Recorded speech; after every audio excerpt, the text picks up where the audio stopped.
Good morning, everyone. I first want to introduce myself. I'm Paula Aldarelli. I am I think, nonprofit panelist this morning. I'm the executive director for EarthShare New Jersey, and I just want to give you a quick little who we are and what we do. EarthShare New Jersey is 27 years old, and our mission is to mobilize people to conserve and protect our air, water, land, and wildlife so that we can have a cleaner, healthier, and safer place to live, work, and play. We currently have two really exciting things going on. One is a virtual race. It's a 5K for tomorrow, where you can run, walk, or paddle anytime between May 1st and May 14th. You pre-register at our website or on any of our social media sites. There's a link, and that gets you a bib, race gear, music selection. And if you turn back in your time, there are prizes. And then we have our annual event, EarthShare Celebrates New Jersey, which is taking place live June 18th. We will be honoring Dave Moore, who is a critical component of the New Jersey Conservation Foundation, but he's also one of the co-founders of the Pinelands Preservation Alliance. We'll be recognizing New Jersey American Water, and we're also going to be honoring someone who I know many of you know is Tom Hayes from New Jersey Natural Gas. So this is an exciting thing. We have sponsorship opportunities, journal ads, tickets, auction donations, all of those things available. Early bird tickets on sale now. So thank you very much for tuning in today so we can talk a little bit more about measuring your impact. Paula, I'm just going to interrupt for 1 second. When we get back to the main room, please put your information into the chat so that we can connect to everything you just spoke about. Okay, great. Okay. Yep. Thank you. So being a leader seems like it might be a very natural thing to some people, but it's not. It is actually a learned behavior. And I want to share a couple stories with you this morning before we really get into this. Measuring your impact really comes from the experiences you've had as an employee. Now, many of us started out when we were in our teens, bike racks, newspaper routes.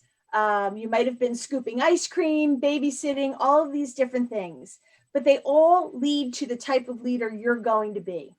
So when I was in my early 20s, I reported to someone who took great pride in terrorizing their employees. It was a great thrill to them to be able to bring people to tears in front of a room full of people. Some of you are nodding your heads, so I know you know exactly what I'm talking about. They thought nothing of coming right at them with everything. There was no sense of coaching. There was no sense of teaching. If you were assigned to work for this person, you had to come in knowing everything. And that person was not going to help you learn. It was very frustrating. It was very demoralizing. It was very insulting. But many of us had to go through this rite of passage. At another point, a few years later, I worked for someone who was simply amazing. And I feel like this person gave me my wings.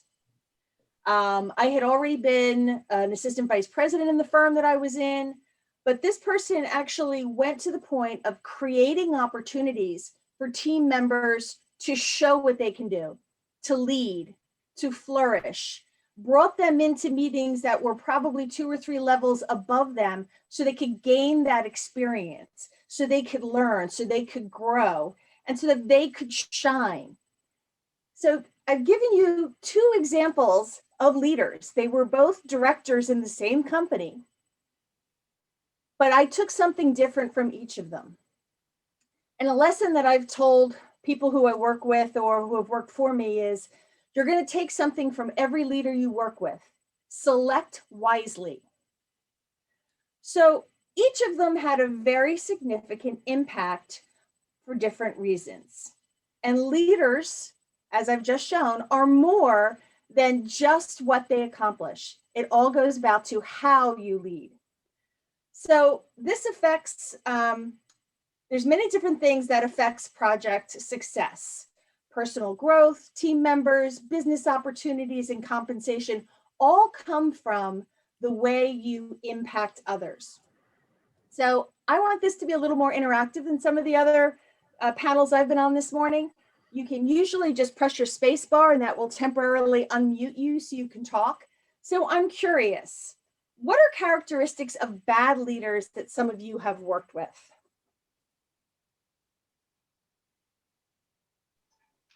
And we've all had them. Yes, I actually, I had a leader in my career early on that, or maybe mid-career, that was not a very good people person. And he really, I thought he just didn't treat people very well. And he was very focused on his agenda, or he would take credit for stuff that you did. And this before corporate America changed their way of focusing on, from the bottom up. Based on our speaker this morning, I'm not sure how much corporate America has changed since back then, but hopefully it's going in the right direction. Joanne, I think you also had your hand raised there. Yeah, I've had a couple of managers who were absolutely shameless about promoting themselves and taking credit for things that other people on the team had done. I mean, like just bald-faced lies to their upper management in turn, and it was horrifying to watch, even when it wasn't even necessarily something I had been responsible for, but just seeing how it would crush other people when they did that. No one feels comfortable in a room when somebody else is being picked apart, whether it is legitimately deserved or not. Because we all know there are times when someone absolutely deserves to be put in their spot, but it doesn't make anyone comfortable.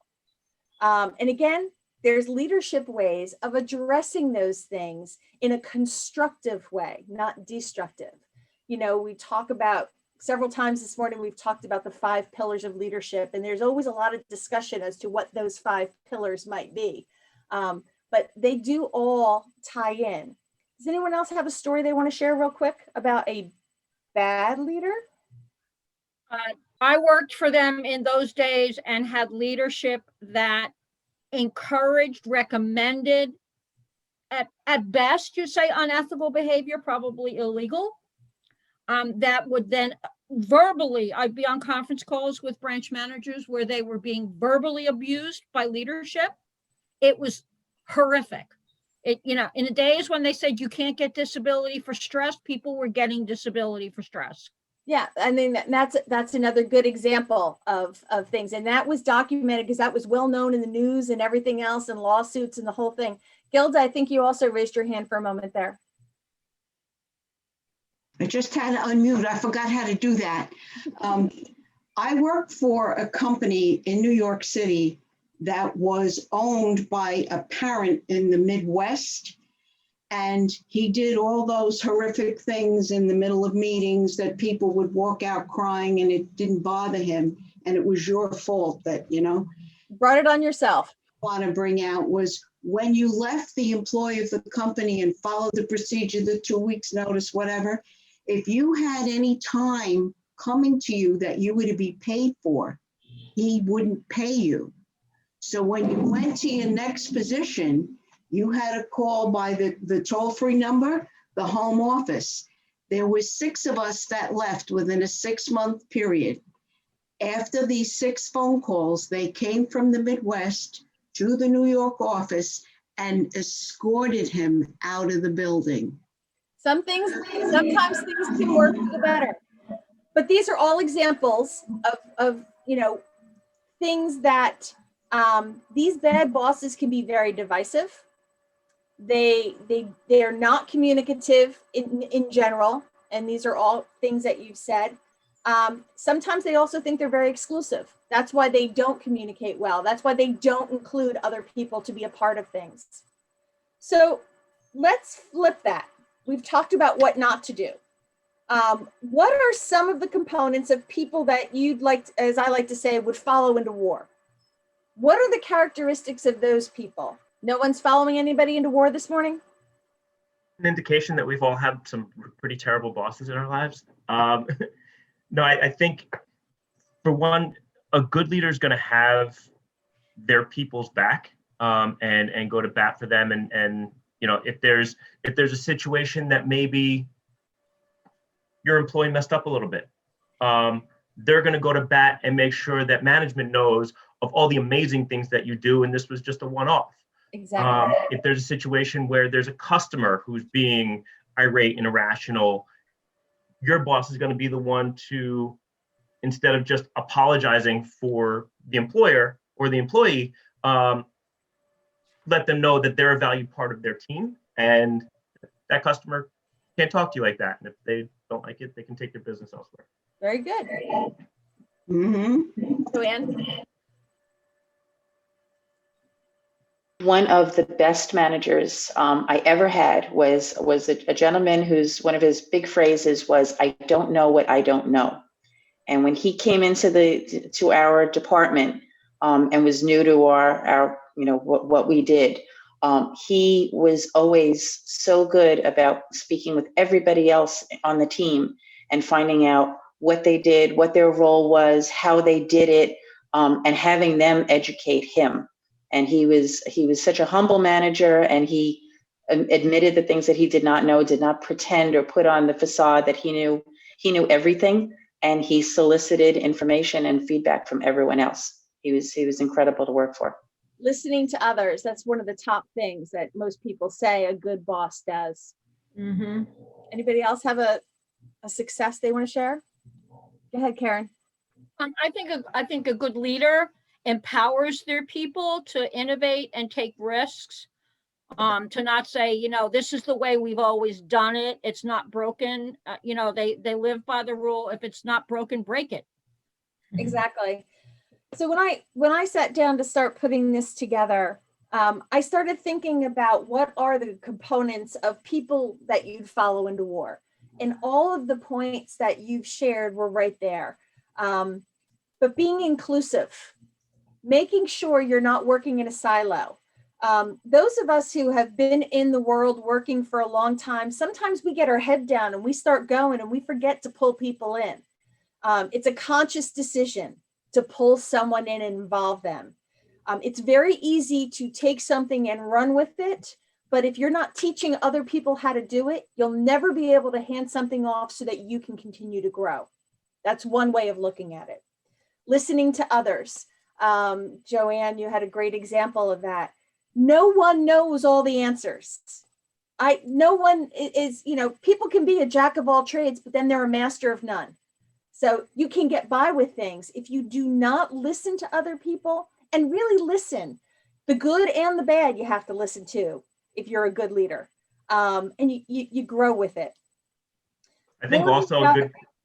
Go ahead. There's one other thing I wanted to add. I think another good component of a great leader is, if you work in a larger team, there's the expectation that everybody's kind of carrying their weight, but sometimes some people aren't. And a good leader, instead of chastising them or why did you mess this up? Why didn't you do this?